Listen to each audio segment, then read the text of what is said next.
Day of a workshop that was put on by the Ministry of Health in collaboration with the Pan American Health Organization um, to create a cadre of testers or trainers for a program we call voluntary counseling and testing. And they are trainers, and they will be training other individuals in this regard and certain clinical skill sets.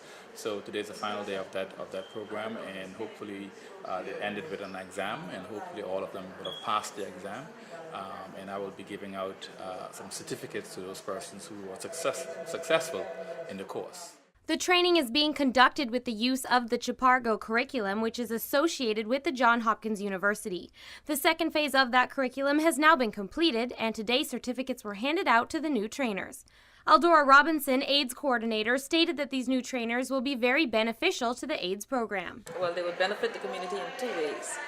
One, they are locally based, and therefore they know the culture of the country, and challenges concerning training within country could be addressed because they know the culture.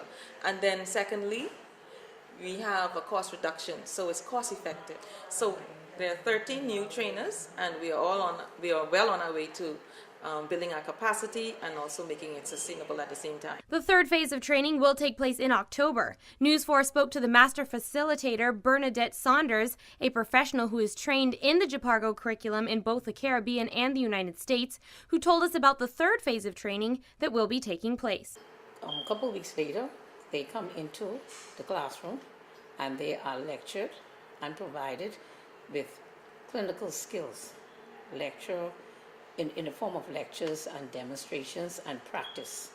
Yesterday they had their practice where they had to facilitate a lecture, and that was videotaped, and this morning they were evaluated based on the video, on the videotape.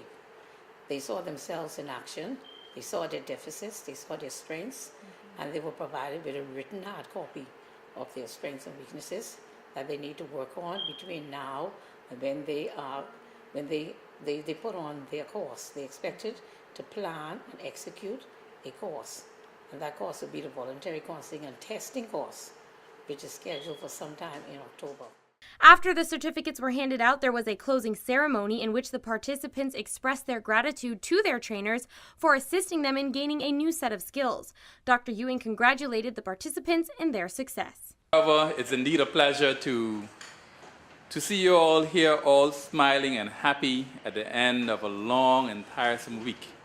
It means either one of two things: either one, that you enjoyed the entire week, every day of it, or you're just happy that it's all over and it's Friday evening.